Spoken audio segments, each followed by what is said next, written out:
Welcome to the Author to Authority podcast. And today we're going to look at thought leadership and story and how you can use those to build your business. Now, I know those are not the normal things that you think of when I ask you, what are the keys to business growth? Thought leadership and storytelling are not usually two of the ones that come up, but I promise you that today's episode is going to open up your eyes and help you to see some underutilized ways that you can grow your business without costing a ton of money. I want to welcome Danielle Harris to the show. She's a marketing and messaging consultant who teaches coaches and service providers how to attract and sign dream clients by sharing their unique stories in their messaging. She has worked in marketing for over 10 years and believes that for most business owners, their story is their most underutilized asset. Danielle is based in Metro Detroit, where she was born and raised. She's also known for her love of chocolate. Yay, chocolate. Travel like that too. And the K-pop group BTS. About the only thing I knew about them was that they were involved with McDonald's. Yes. Anything that they do, they sell out. Oh, I didn't even realize who they were. I just kind of like seeing and I'm like, oh, okay, I guess they're popular. I guess I'm at the age where that stuff I don't even notice it anymore. Anyway, well, you probably won't hear about them for a little bit. They're all in the military, but yes, I love them. Welcome to the show, Danielle. Oh, thank you so much for having me, Kim. It's a pleasure being here. So I want to just dive in and just ask a really obvious question of you. And so, can you use thought leadership and story to build a business? Absolutely. That's probably one of the most foundational things that anybody can use. The most foundational thing that anyone can use to start building up their business is their own story and their own thought leadership. I think a lot of times people are thinking like, okay, it has to be like the best offer, it has to be the best X, Y, and Z.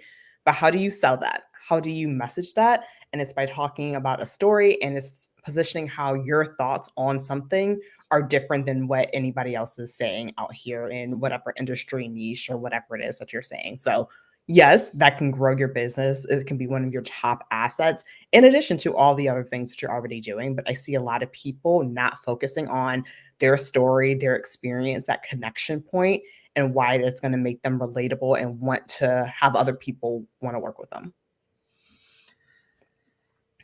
You just unpacked some really good gold nuggets there, Danielle. I hope the audience was listening. I think sometimes, especially when we start to get into entrepreneurship or we're starting to get to the point we want to scale our business, we think we have to have all these fancy things. And really, you don't have to have a whole bunch of fancy software and technology and websites. I'm not saying you shouldn't have a website or something like that, but sometimes we get this shiny object syndrome where we think we have to have all of these things to be able to sell. And you're telling us that if you have a good story and if you have a way that is explaining of what you do in a unique way, guess what happens? You become attractive. You do. I mean, so let's think about this. Say that you are at some event, you're talking to someone and someone has this really interesting story. You're compelled, you're drawn in. You're just like, tell me more about this. I want to know about this. And they tell you something so captivating. You're just like, wow, that's impressive. Is there something like, should I connect with you in some other way? Or I know someone that would really love hearing more about this and I can share someone else. Like, it's story that gets you captivated and hooked. And when you think about that in this one-on-one scenario, then you can easily see how it can scale upwards of like, okay, if people understand where it is that I came from and where it is that I'm trying to go, people have buy-in. People want to go with someone, because anytime you think about a particular person, you're just like, oh yeah, like they started off in here and then they moved over into this area right here. I'm thinking about the star of the ABC show Abbott Elementary, and the Emmy Award writer, creator of that show. She started off in BuzzFeed. right? And there's a whole group of people who are just like, I remember her when she was on YouTube, she was doing all these things, and now she's grown all the way up into having this Emmy award winning show. Like that's part of her story. Yeah, she's done all the accomplishments, she's done all the things, but people are just like, oh, yeah, I know her story. I know where she started off from. And from that, people have so much more buy in because they're just like, yep, I've seen the come up of her, of where she started from, where she's going, and all of that. And that's the same thing that any business owner can do for themselves. Where did they start off at? For me, my story, my experience, I started off in concrete. People are just like, concrete. Yes, that's where I started off at. And now I'm helping people that are in, there are consultants, that are coaches, that are service providers. And people are just like, how is that relevant? And I always say, if I can sell books about concrete, not even concrete, a book about concrete, if that's something that I can market and sell, I could do that for anything. Right. So if that's my story and my experience, like we can connect this. Like people need to understand. And that was one of the big things. Like for me personally, like I'm not a civil engineer, but I worked in that space. My background is marketing. I went to school for marketing, and I ended up in this not-for-profit. They write codes and standards for concrete. So concrete, that is not my jam. That is not my background. But I had done that for over a decade, right? And so when I just pivoted into creating my own business, I was ready to leave concrete behind. I was just like, I am finally helping people that are growing their own businesses do marketing. Like I can leave the concrete behind me. But the thing was, people actually thought that like my background and experience in concrete was like so interesting, so compelling, because they were just like, there are people that would come up and say, well, I don't know how to talk about this. This isn't interesting. That isn't interesting. And I'm just like, your stuff is interesting more so than concrete. So if I'm talking about concrete all these times, I'm talking about books, I'm talking about conferences, I'm talking about summits, all about concrete. What you are doing is automatically 10 times more interesting than that. And once they saw that connection, they're just like, oh yeah, I can see how that background of yours is relevant. Right. So like that's the whole thing of like your story, your background. Like it's so important. If you're able to connect that and help and show people like, yeah, this is what I do, this is my background, this is my experience, like that's going to do so much. Well, here's the thing. We think that we have to have these humongous dramatic stories in our life. And most times you don't.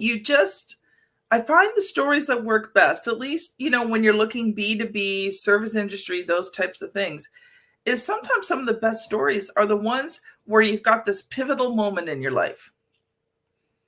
This Yep. moment where you made a decision and that decision took you on a new trajectory. For me, I share the story of the power of words. And I actually just recently in this, well, okay, this will be March when it's seen, but back in December, I got a chance to speak in front of a group of people, and I carefully crafted my story. But when I was done the story, I told them how I carefully crafted the story and asked them how they felt after the story. And so now they needed to carefully craft their stories if they wanted to have impact. But I talk about the power of words, how I was told at 7 years old that I shouldn't write because I wasn't a good writer, to owning a publishing company.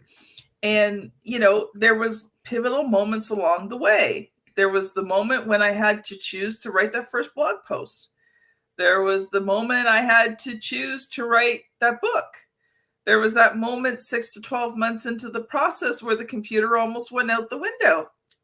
Yeah. Yeah. There was that moment in 2015 when God spoke to my heart and said, you should look up writing jobs. These were not huge things. They were not what most people would consider life-defining moments. And yet for me, Yeah. they No, were. it's what was it, it's what it meant for you. It's not that the thing happened, but what that meant and defined for you, and then telling that to other people. Because the same experience could have happened to someone else and it not have meant anything. And then you just kept going along your path. But it's talking about this thing happened to me, and this is why that's important for me, and why it makes me someone as a business owner. Like your story is about you, but it's also about the people that you're looking to serve. It's not like you're not talking about your story for the sake of like, look at me, how great I am. It's like, look at me of what I can do and how that's going to be so helpful for you as the person considering working with me, right? Like, it's not like we're just like, oh yeah, like I just want to talk about myself. Most people, when they're just like, oh, I don't actually really want to talk about myself, it's not really about, like, it's not really about you in that sense. Like, it is your story. You do need to be able to own what you've done, what you've accomplished, and all these other things. But it's also like the goal and the point of telling your story, talking about your thought leadership is what it can do for the people that you're looking to serve, which is why it's so important to not only like know your story. I always say that the second part is knowing the story and experiences of the people that you're trying to help. How is that story that you're telling, like how is that going to ring true and resonate with other people? Like, that's the point of telling it, to impart a lesson, to show and explain how someone else is going to be helped and served by what it is that you do. Well, we're going to dive deeper into that because there's more there. But audience, we're going to take a quick break. You know what time it is. RTI Publishing has lots of resources to help you not only write a book that converts readers into clients, but also how to use that book to scale your business. So check out this very short ad break on one of the free resources we have for you. We'll be right back. Danielle, I love what you were saying there. And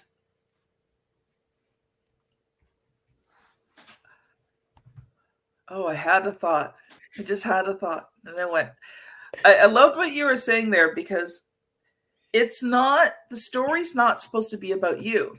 It is about you. You're telling your own story. Mm-hmm. But what you touched on there was the fact that you're actually not telling your story for you. You're telling your story to relate to them. And I think when you carefully craft your story, because this is not something that you just, pull off the top of your head and, you tell someone. This is something that you have to craft. And you talked about knowing your audience, knowing the person you're talking to, knowing that target market. So I would love for you to dive in deeper into understanding that and how you craft that story, because it's not just any story from your life. It has to be crafted. Mm-hmm. No, it's a deliberate story. So a lot of the times what I do when I talk to my clients, I have them to just tell me everything, because at the very beginning, what you think is like the goal and the through line of the story may or may not actually be it. So they are Yeah. brain dumping on me. All the things that happened to them as a little kid. What did they want to be when they grow up? All the way to like, okay, how did you end up with this particular major? Or how did you end up in this job over here? Right. And so after I get like a nice little baseline, what typically happens, because I'll tell you something, most people, like, they'll tell a story of like what they tell themselves their story is. And then randomly, as we're talking about something else, they'll like drop like, oh yeah, because then I lived in Tanzania for 3 years. I'm like, where'd that come from? How did you end up doing that? Like, it will be like this completely different thing. They're just like, oh, that's not important. I'm like, you're a person that likes to help other people expand and travel and do new things, and you fail to mention that, you lived in Tanzania for X amount of years. Like, so the first thing I do is just get to a very cursory like overview of what it is that you do. But then I quickly pivot into understanding, like, what is it that your people want? What are their struggles? Why do they want to come to you? And getting very detailed as possible of all the people that you've worked with. What were their backgrounds? What were their experiences? And then what we do is we go back and loop that to where are the parallels in your own story? And it's through those parallels that your story starts to emerge. And that's when you can start carefully crafting those aspects. And a lot of it, it's going to be some testing, because there will be some parts that you toss out, you think, oh, people are going to love this. And they're just like, interesting, cool. But then there might be another part, another tidbit that you toss out there, and you're just like, everyone reacts and everyone responds. So it's one part like being intentional and crafting it, and another part saying like, what are the parts that resonate? And it is a bit of trial and error, but it's a very intentional process with that too. It's not like just like tossing spaghetti on the walls. It's like, here are all the things that we've looked at. These are all the possibilities of the overlap there. Here's all the intentional things that we can say. And we're going to start telling these stories. and seeing in what spaces different things really resonate and pick up on. And based off of that, you can carefully craft like, okay, after practice and after doing it time and time again in different areas, I know that when I'm in this audience, this is the story that I tell. When I'm in this environment over here, this is the story that I tell. But it's going to take combing through not only your experience, but the experience of the people that you want to serve and then meshing that together. And it takes time and takes repetition. And that's the part people are just like, I want it right now. You can get something right now, and it's going to be very like overview, broad, generic. But it's the power really comes from when you've practiced it, when you've honed in on it. And that's when the people are just like, oh, they just like come off as really really good, and like they just like know their stuff, they rattle it off. That's because it was intentional, it was practice, and they knew what they were talking about and what things the different people needed to hear in order to connect. Yeah. It's funny that you say practice. The story doesn't come automatically. And I think feedback, Yes. you've got to test. The reason I know my story works is I have tested it many times in many different situations. I've done it individually and I've tested it on stages. Mm-hmm. And I Absolutely. have tested it in different lengths. I have tested it. I can tell you the story in about 1 minute, the very high overview summary, and I can tell it to you in about 15 to 20 minutes where we do the deep dive into the story. And I like the 15, 20 minutes because I don't have to rush and I can just meander through the story intentionally. Mm-hmm. But, I don't have to rush through it. Whereas in shorter forms, you've got to kind of make sure you hit those main points. But I think one of the things that people don't realize is that having that story and having it done and having it memorized and knowing all your main points, you don't realize how often you actually are going to use this. And so when you talk about doing it and practicing and honing it, that's important. And people sometimes just don't want to pay the price. Like you said, oh, they just want to get to the story. But if you don't practice and hone it, it doesn't become effective. Mm-hmm. There's a book that I love called Grit by Angela Duckworth, and she talks about intentional practice. And it's not just saying something over and over again, but focusing on core specific aspects. So if you're thinking like, okay, I have to tell my story, I'm just going to say it over and over again. But instead, think about, okay, how can I have anecdotes that are part of this story that are going to land? I'm going to test this out. Do people like this anecdote versus that one? And then you could talk about like, Yeah. how do I want to open up my story to get intrigue? So have a good hook to my story. Like you can practice on very specific aspects of telling your story and just like, okay, I've got a good hook. Okay, that's down pat. Now let's focus on the next part of it. And it's that same intentionality that we've been talking about. What parts of my story do I want to focus on and work on? And so it's not just like, oh yeah, I just tell it. I just practice saying it. It's like, no, like what's the emotion that you do if you're actually physically saying it in front of a person versus like how you write it. Do you write it in a certain voice and a tone and cadence? Like those are the things that you really need to be focused on. And when you're talking about, okay, I'm practicing my story, I'm telling my story, my thought leadership, the perspective behind the thought leadership, all of those things need to flow together. And you talked a little bit about emotion.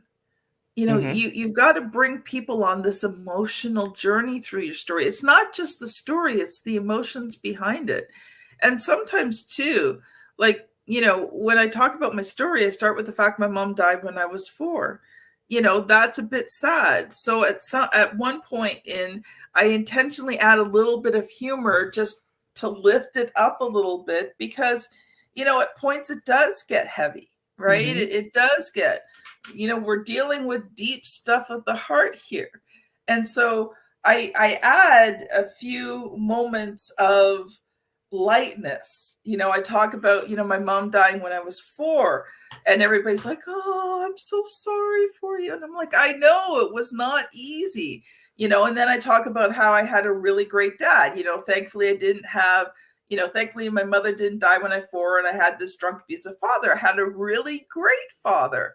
And I talk a little bit about him. And then, to elevate it a little bit, I talk about Captain Patience and his sidekick Gullible Girl, aka me and my dad, and some of the adventures we had, including the time that a cat got into our house.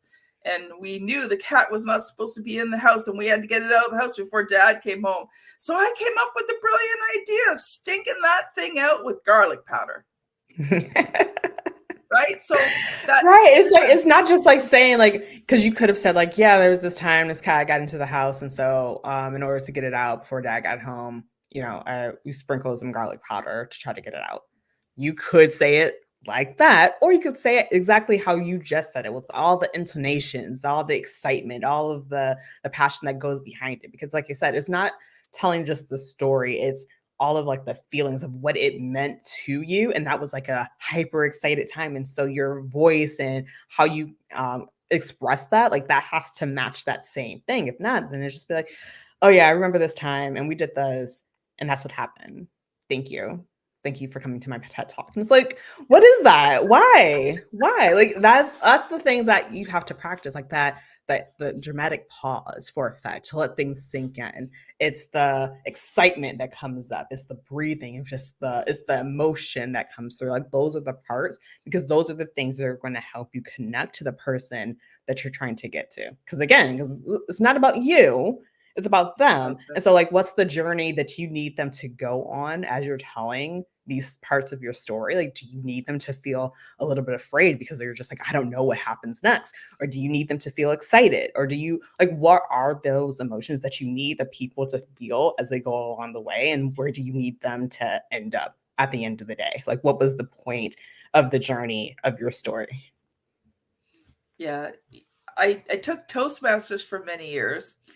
And as a kid, I could not tell a joke to save my life. As an adult, I had one joke I could tell that might save my life. But one of the things when I was a few years in the Toastmasters, I wanted to explore humor more, and how could I incorporate humor? Because I'm just not the best joke teller, and if I said anything funny, it's hilarious because I didn't intentionally mean to say it in the first place. But one of the things that I learned and I got continuous feedback on is I would deliver these funny lines and not even give people a moment to grasp it and laugh. I'd be on to the next thing, and they're like, Kim, you talked about that pause. You have to give them that pregnant pause to actually realize what you just said, and allow them the chance to react to it. Exactly.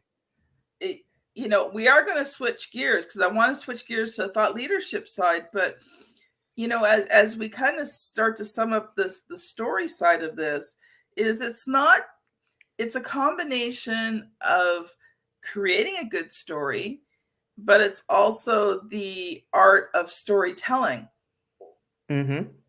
Absolutely. And it's a thing where some people feel as if like, oh, I need to be born with that. Like some people are just gifted at that. Like that's not something I could do. It's a skill that is practiced. And like you said with Toastmasters, like that's one of the first things that they have in Toastmasters is a self-introduction. Like that is the first thing you practice doing. They have all the different modules of like how to give a talk where you are educating someone, a persuasive one. Like that's that same intentionality that we were talking about. Like knowing, okay, this is the goal of the point of this story. Why I'm taking you on this path. That's the whole goal. That's the whole point. Yeah. We're going to shift gears here because I want to talk about the thought leadership side, because it's not just your story. See, to me, and let me know if you disagree or not, but to me, the story creates relationship, but your thought leadership creates the credibility. Exactly. It's like, okay, cool. She's got cool stories. I like her. I like them. But okay, what's next? Like that doesn't necessarily, as a business owner, your goal is to get people to want to like you. Like, okay, I can see myself wanting to spend time with them, working with them. But then after that, it's like, but do they know what they're talking about? Do they have ideas that are going to actually help me reach my goals. Like those are the two things. So once you get to the point where you're just like, they seem cool, I want to hang out with them. That's step one. Okay, but what do they know? What are the things that are unique? Like, what are the things that I can buy in with? That's step two. And so once you have like those two things together, you're off and rolling. You're off and rolling. Let's do a deeper dive into the thought leadership here. So, how do people develop it? I mean, okay, I know the answer because I help people develop thought leadership in their books, but I'd love to hear it from your perspective. Well, so here's the thing, like a lot of people think that like thought leadership is like this very big, it's very like, okay, like how do I create something that has never been said or done or seen before?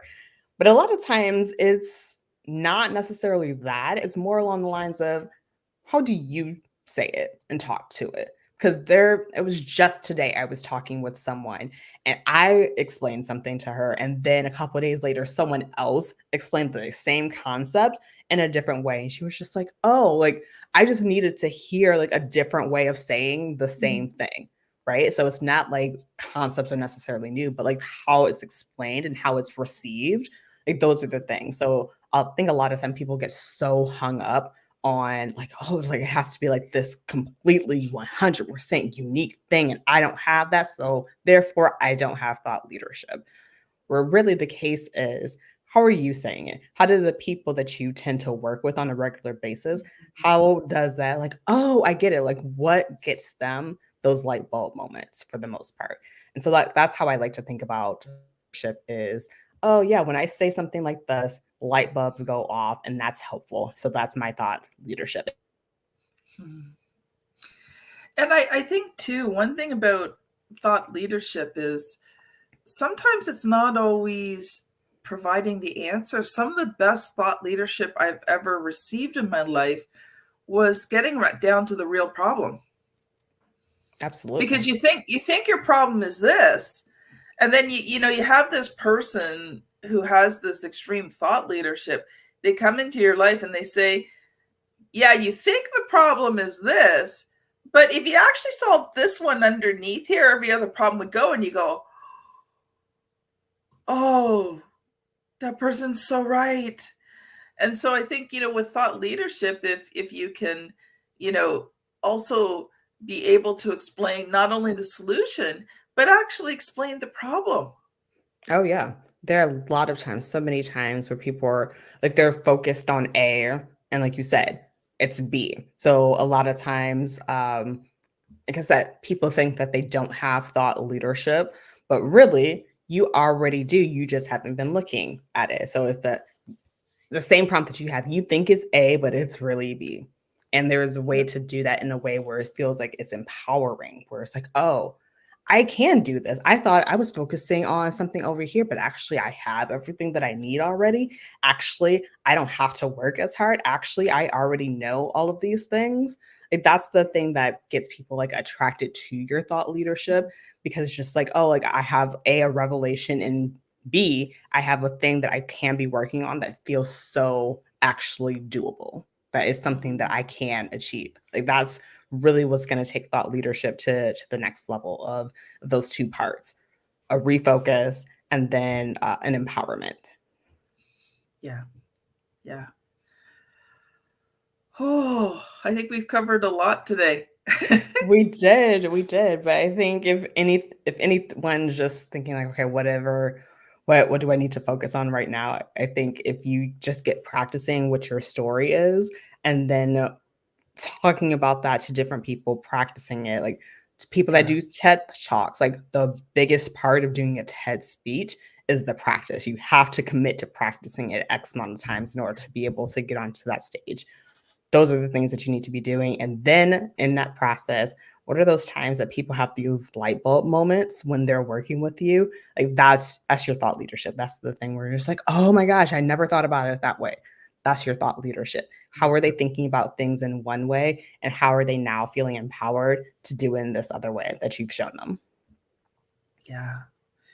When you talk about TEDx talk, now I have not done a TEDx talk, but I was involved with something called Talk 11, where you had to tell your story, but tell your story in a way where they learned a lesson and you had to do it in 11 minutes.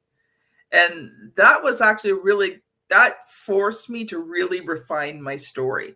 That was one of the big, like I had a story kind of in place, but that process of being able to get on that stage and being able to tell your story effectively in 11 minutes really forced me to refine it down and get it to its core elements.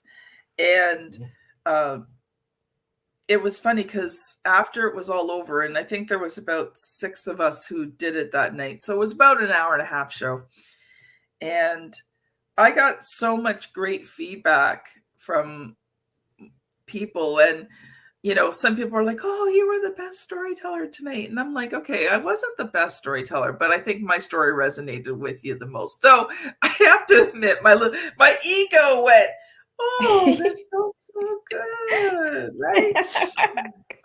But switching gears, Danielle, as we start to close off the show, can you give us one final thought? And if people have enjoyed this today, how can they connect with you, and what services do you provide? Yeah, sure. No, just as a takeaway, again, practice telling your story, practice talking about your thought leadership. Because at the end of the day, as you're running a business, like those core things are fundamental in getting you new clients, people understanding who you are, how they can connect with you on a personal level, then knowing how your thoughts are going to help them achieve goals. That's fundamentally how you're going to get clients that are going to be in your business, that are excited to work with you and excited, that essentially already know some of your core philosophies of how you're teaching them. Like that's really going to get the ball rolling and growing your business. So just to kind of connect it all back that way. But those are the exact things that I do with my clients when I work with them one-on-one in my coaching program.